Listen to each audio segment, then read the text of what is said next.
and thanks for tuning in. For the Looking Back series, I'm Mary Ann Pleva. My guest today is a world traveler, writer, teacher, and author. She holds a master's degree in English and lives in Clinton. For several years, she lived and worked in the Middle East and in Europe, and still has a love for travel. In 2019, she wrote a memoir of growing up in Hartford, Connecticut called A Frog Hollow Childhood, a memoir of Hartford. I'm so pleased to bring my guest today, Lynn Davis, who just lives down the road, as I said, in Clinton. So welcome. Thank you, Mary Ann, for having me this morning. And we have a lot of questions, so we're going to get right to them. And we're going to start right at the beginning. Okay. So what brought your grandparents to the Hartford area?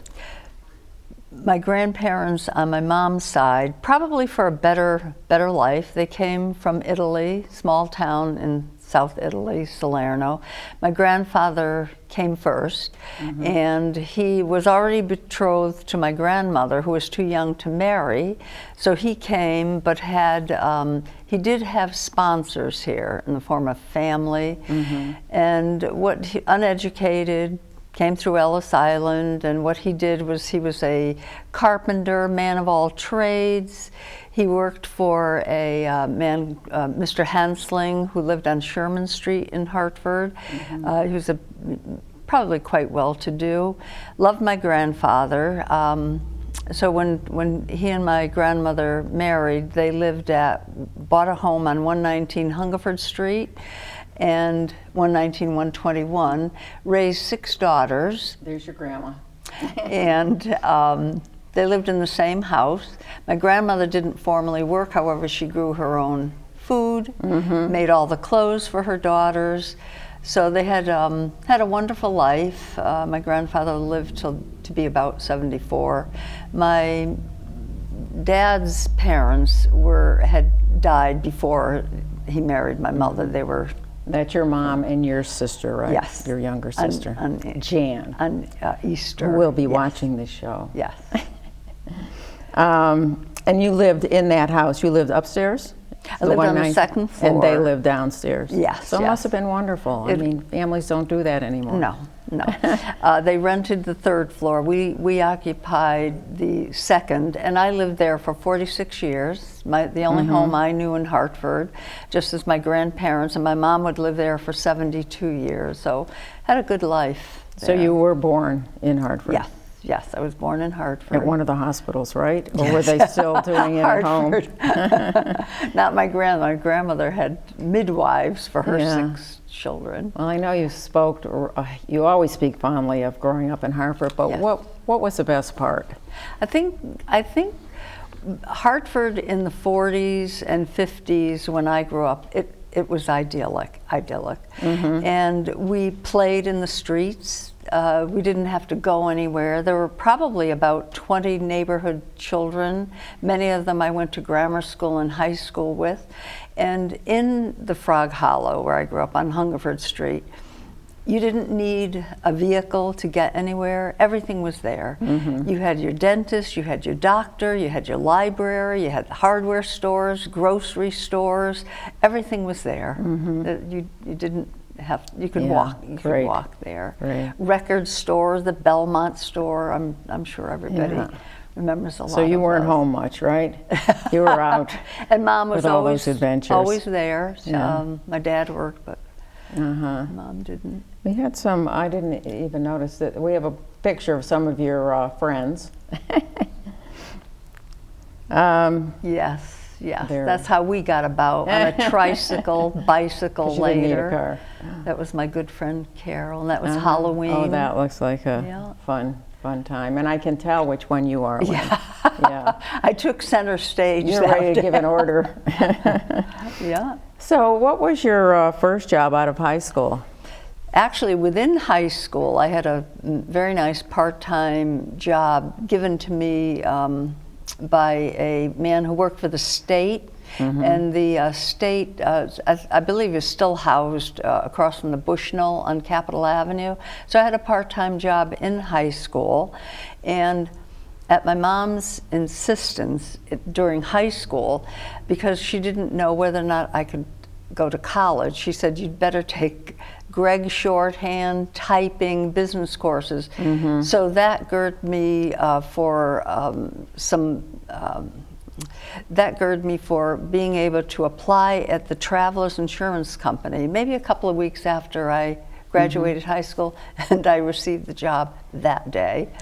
Took the typing test, the shorthand test, and passed it, and I would be put into a steno pool where hundreds of my friends, hundreds of young people who worked for the insurance company would work. I would stay there. I would eventually move into the personnel department quite quickly. I stayed there for 5 years, and during that time I was earning an associate's degree at University of Hartford. But the insurance industry employed most people. As the Underwood, the typewriter, Royal and Underwood employed, and it was easy to get a job in those days. Very easy. Yeah, so you needed lots of people. Yes. That actually was my first job out of high school too, was Travelers. Yes, everybody. Well, I didn't stay as long as you did though. My mom worked there 19 years. A couple of her sisters worked there. My sister worked there. So it was a good employer. We had pensions, good vacations, and it was idyllic. So, such a wonderful place, and you had a job. What made you move? Because you moved away, right? After 5 years, yes. After 5 years, in the interim, the JFK had been assassinated, and even though I was very young, it took me a long time to get over it, and I sort of took can you do something for your country? And so I started a search to see what I might do to work for the government, and I thought of the Peace Corps in the beginning, because he, I believe, founded it, and didn't know if that would be a go. There really isn't anything. There are other rewards, but not financial, and we didn't come from money. So I thought, well, let me see if I can do something whereby I might earn some money. So I looked into the State Department and the embassy system, and I thought that might be a good match, and did all the inquiries, the letter, the resume, and within 3 or 4 months they had accepted me into the Foreign Service. Must have been very exciting. It was exciting. It was exciting. In a whole new country. Yes. And I had already been to Europe. A year after I graduated high school, I had gone to visited 6 or 7 European countries. Later I went to Bermuda. So I had the Wanderlust anyway. I had the wandering bug. But they did. I was assigned to the Middle East, Israel, and a bit dismayed because I had asked for Europe or East Africa, and I didn't realize at the time that those are luxury posts for people who've been in for a while, and I wasn't Jewish, so I said, well, if you can't change it if they make an assignment, that's it. And I loved it. Loved the Holy Land and wonderful studying the Bible. Well, you were really gutsy. Yeah, although it was America took care of me. They sent me over. They housed me. They were all Americans I worked with initially. So, that was my lifeline. So you were there about what, 3 years? 2 years. 2 years. Okay. The postings were mostly 2 years. And then about what, 10 years later, you decided to go back to Europe, right? Yep. So that was in Germany. Yep. In the interim, I had gotten my baccalaureate degree. I had actually taught immigrants English in New Britain, and so I thought, well, interestingly enough, if you remember the Isle of Safety downtown, remember they sold newspapers. I bought a newspaper, and it had an advertisement for English teacher wanted in northern Germany. In a newspaper, I got the ad, and I filled out, wrote letters back and forth. That took 3 or 4 months, and they accepted me. I didn't have a teaching degree. I had a literature degree. However, I guess they decided to take me without that. And so I was off. That was intimidating. So that was in 1974. 1974, and I would stay 7 years in Germany. And I think you told me you had a great deal. You came home in the summer. In the summers, I came home, whereas in Israel, you couldn't interrupt the posting, because then you had to add on to the time. But in Germany, I came home every summer. It was a wonderful place to work. Yeah. As a teacher, I taught in the equivalent of grammar school, Hauptschule, and then high school, the Realschule, and but I was there just by myself, independently, and not. And you practice your German, so you keep it? Jawohl. I did actually keep up when I received the associate's degree, you couldn't take communications for language. You had to have an actual language. So I studied German for that degree. I studied it under my baccalaureate. When I was in Israel, I studied German under Berlitz. So I did keep that up. So what gave you the idea, because you wrote a wonderful book about growing up in Hartford, but when did you decide, or what gave you the idea that you would like to write a memoir? I mean, I had been writing the memoir without actually thinking of putting it into a formal book. I had been writing it for decades. I had just a wonderful childhood where one could grow up very slowly, not have to worry about anything about what one was going to do, where one would go to college or anything. It was just a simple childhood. It was a long street, a long childhood. And so I began putting down I call them vignettes, of just small segments of my life, which was the memoir. So for many years you kept a journal? They weren't in a journal form. They were. I simply wrote. The journal would be something else. But these were put down as just small the Halloween in the city, Hammonasset by bus, and they were maybe an average of 5-10 pages. They went through 15-20 editings, but what I was trying to do was sell them individually, and they did get. 3 of them did get published. Okay. So I didn't think of a formal book until maybe 3 years ago.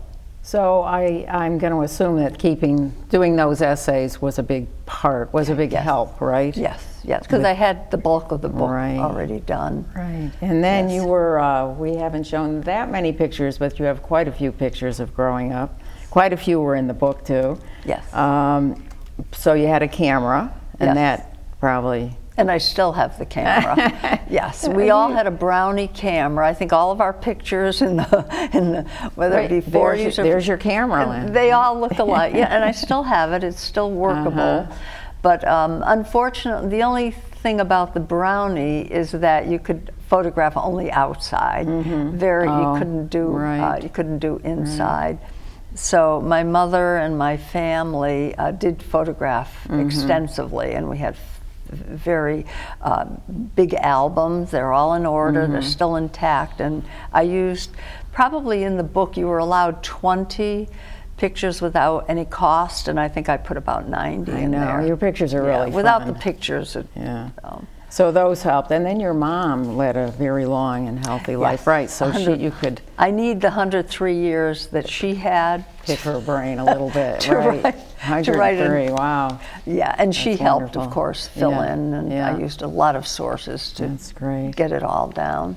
Well, we're going to take a short break, and we have a little PSA ready that talks about how to tune into Channel 19, I think, a new way. So listen to this, but don't go away. We'll be back.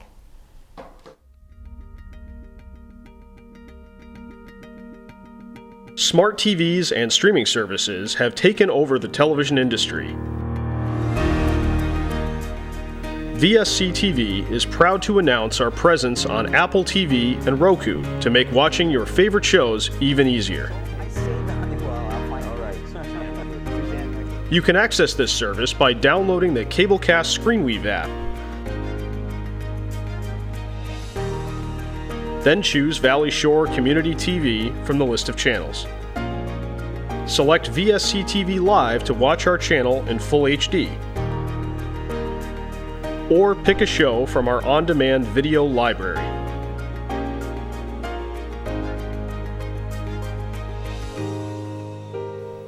VSC TV is your local Connecticut Midshore Valley digital connection. We're back. If you're just joining us, I'm here with Lynn Davis, who wrote a wonderful book about growing up in Hartford called Frog Hollow Childhood, a memoir of Hartford. And so we're going to continue on with more conversation. Now we're really getting into the book conversation. How long did it take you, would you estimate, to write the book, and did you write every day? It took probably, once I decided I'm going to try to have this manuscript done so I can present it to a publisher, it took about a year. It took about a year of, and what it really was revision, re-editing, because the heart of the book was already written in these vignettes, the 24 vignettes. And so I did revise every day, which is what I like, what I like to do. It's adding, taking things out that are redundant, putting in detail, fixing the grammar, and that's probably the heart of writing. The hardest part is getting everything for the first time on a blank piece of paper, and then every time the editing process takes hold, it's less and less that you have to correct, but it takes a while. So would you write on a daily basis? Would you write, like, get up and write for a couple hours every morning, or is that how it I didn't have for you? I didn't have a set time, but I think if you any less than a couple of hours, it'll take much longer to get it done. And maybe there were some days you didn't write? Yes. Okay. Yes. Okay. Yes. And Okay. and to quote William Zinsser, one of the many sources I have read for how to write, I mean, because writing is a craft in the end, but he always said, I don't like to write, I like to have written. And you feel and I the do same. that. Okay. Yeah. Okay. I like to have written. So I'm actually in a memoir book club group. So the next question we've talked about a lot. So I would like your input on this. How is a memoir different from a biography or an autobiography? Oh, the memoir, I would say, is a much easier way to write. First of all, it's more manageable. What you're doing is you're taking a slice of your life, a piece of your life, and writing it, whereas the autobiography would be from birth to old age or whatever. I don't think I could handle that. And I think for maybe a lot of people who think that maybe they'd like to write, memoir is more manageable. It doesn't have to be 24 chapters with different subjects. It can be actually one event that happened to you in your life that you pull out and put into a memoir form, or two. But I found that would be the most, that would be for me the easiest to handle. Okay. Maybe movie stars, politicians who have a different kind of life could do the birth to old age, but. So this is pretty new. You published it, and I think we have a photo of it, but 2019. With all oh, there's the book. Yes. With all kinds of great pictures on the front, 2019.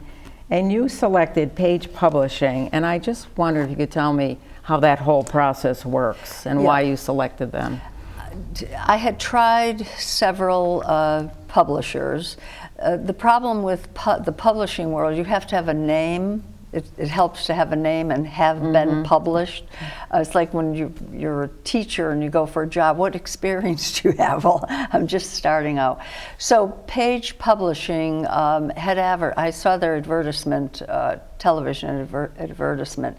They're a full-fledged publishing company. They do it from the beginning to the end. I wouldn't know how to self-publish. I wouldn't even know where to begin on that. Too much computer work, too much legalese involved. So they did all of the contracts, they did all of the copyright, the design, and I worked with them for probably once they accept the book, if they accept the manuscript, then they begin the process.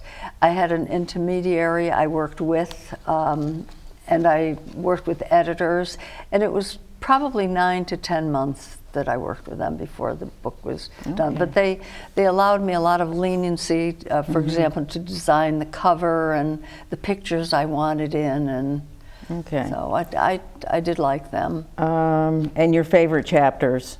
I know you said it was hard to pick your favorite. The first chapter I put in actually consists of three vignettes, and I think what it did was it sets the mood for the whole book, in that it is a nostalgic look back. It's a reminiscence, and what it does also, it underlines a life without technology.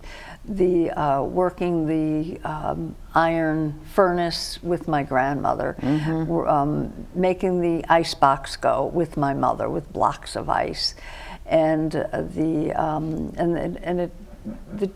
couple of the seasons are there, the winter and the summer, and then the cash pay for rags man with my grandmother. It set the stage. Right. Well, I did like the one on your visits to Ham and Acid. I couldn't believe it, because we're sitting right down the street right now in our studio. We're not that far from Ham and Acid. So tell us about that chapter, because I thought it was so heartwarming how you went with your family. Oh, there's your family. Ham and Acid. Yes, that was our outing, mostly every summer. Every Sunday in the summer, and we went by bus because we had no car. And I think my opening line was, if I had my life to live over, I wouldn't have a car, because I would have missed this opportunity. Hundreds of us met near Gold Street, and we converged there, and many went to Ham and Acid, some Rocky Hill, some Ocean Beach. There were all different beaches to take us to. And it was a joy. It was a joy to go there and to be there for the whole day. And my grandmother packed a lunch and put it on a table, and it stayed there until we were ready. Nobody worried that somebody would take anything, and so we had a wonderful time. I know another good chapter is called The Veranda. Yes. And we even have a picture of the veranda, which was just your neighbors, right? Yes. Yes. Well, there's that was my sister family. And me. Okay. But anyway, could you talk just a little bit about your chapter on the veranda? The veranda also was taken by The Current as an op-ed at one point. It was abridged. However, I love verandas even today. They represented maybe a slower time in our lives when you could sit and relax with neighbors, watch everybody come and go. And in the time before air conditioning, it was cool out there. Once when we were older, to have maybe cocktails with neighbors, and just an extension of the indoors. And I love them today, whether it be a back veranda or a front. Because of course, if they're in the front, then you're more inclined to entice a neighbor to come over and have a visit. That's right. So and the Haggertys did that. Yes. So, and then you're also a big film star person. Yes. You have a chapter on that. Yes. I love the movies. The Lyric Theater, I said everything on Hungerford Street was within walking distance. And the neighborhood theater, the Lyric, was not even 10 minutes walking, and probably went 3 times a week. I loved film stars. I loved the lives. I loved movies, especially of the 40s and 50s, and I have a very large film collection and movie star scrapbook collection that I started when I was 11 or 12, and that number's probably 80 or 90, and movie star books, and so yes, I did. You were a good fan, and you actually met some of these stars, like Doris Day, I think. Yes. We have a picture that was in Chester. It was, right? yes. Okay. And remember, we did have the festival there for her, and I gave the Chester Historical Society a sort of a scrapbook that I made for them of that day. And I know you have one at Troy, but I don't think we put that in. We should have. I Troy should have. Donahue, yes. He came down to film Parish, which of course was about the tobacco industry. The tobacco industry. So that was all over. They had a little bit of Old Saybrook and Essex. I think the church in Essex was in it, everybody. And Windsor, of course.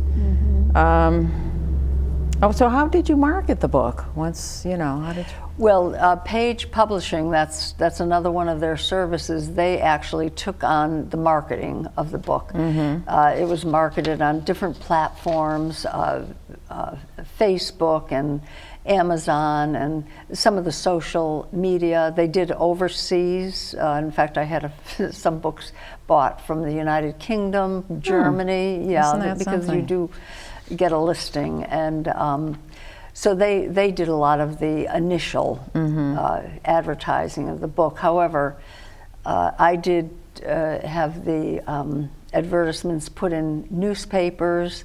The Hartford News was very helpful to me. It went into the 3 colleges I have degrees from, the alumni magazines. They were very good about putting them in.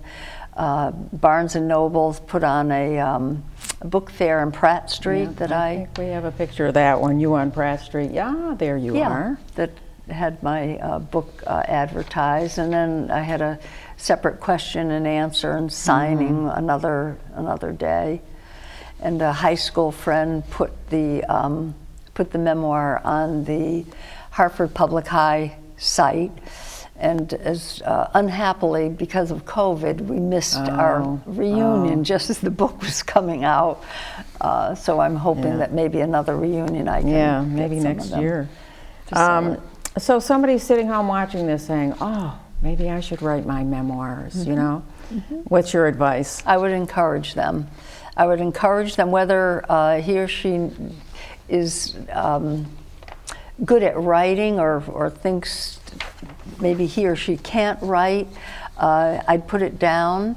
Maybe the memoir would be the way to go because it's the shorter version of one's life, and you can pick and choose which chapters you'd like. If writing scares you, one could also dictate into a cassette recorder, because all it is talking to the paper. You just happen to have a pen in your hand. But even if that's intimidating, maybe use a cassette recorder. And everybody has a story to tell. Everybody has something, maybe not what I did in this first book, but other stories that are valuable and that you'd like to share with people.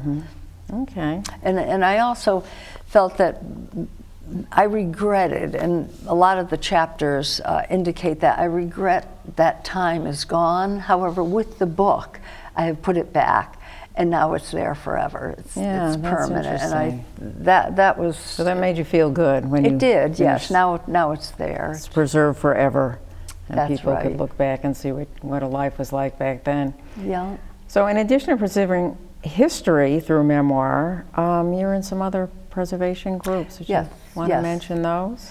One regret into the 60s, this is why I always thought the 1950s is probably the most ideal decade in America. Then we had urban renewal, which took away so much of the history, especially in cities where they knocked down the historic buildings. Automobile became prevalent, and so buildings were knocked down for parking lots. So I didn't have money to do anything on my own, so I joined the groups, the Connecticut Preservation, the National Preservation, Hartford Preservation, a couple of historical societies, the Clinton and the Connecticut, whereby they use the monies to help keep buildings.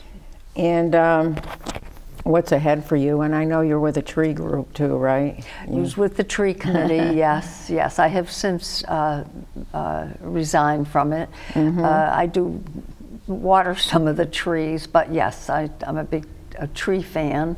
Have bought 3 or 4 trees for the town of Clinton. My home is barely visible because of trees and bushes, and I just think they're important, like historic buildings. And something else is important that you're going to do in the future, right? Yes. Write Another book. Yes, and I'm writing it now. I'm writing it as. But you had to take this morning off, right? Yes. To be here. That was nice. Yeah.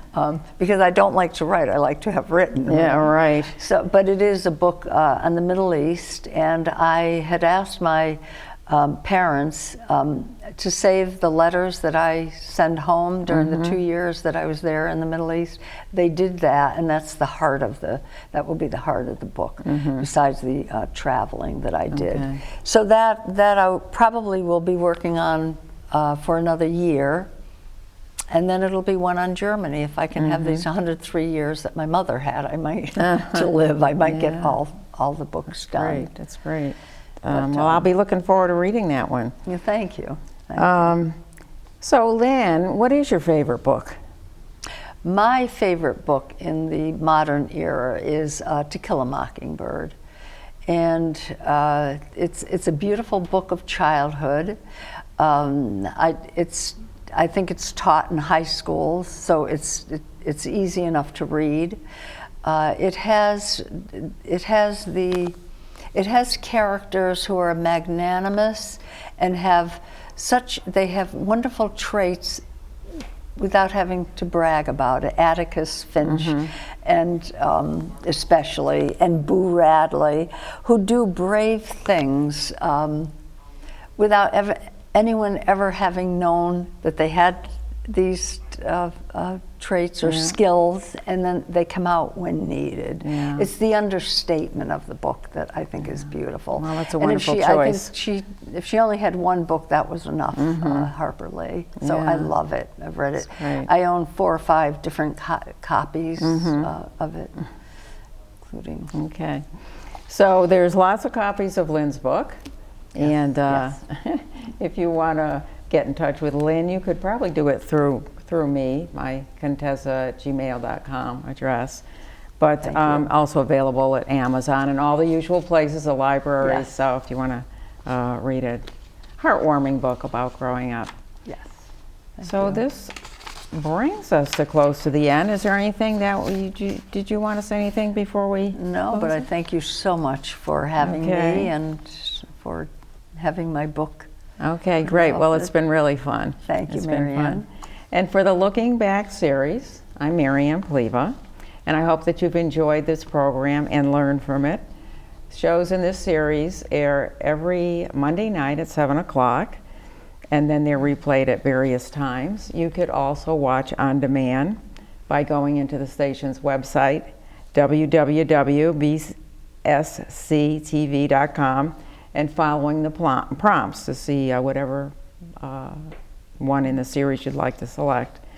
Thanks to all who helped make the show possible. Chris Morgan, of course, Mr. Smith, Connor Smith, Bill Cook, and Ed McCaffrey, who are here helping out today. And a very special thanks to Lynn Davis. Thank you again. And please tune in again next time we do a show. Oh, and thanks for watching. Thank you.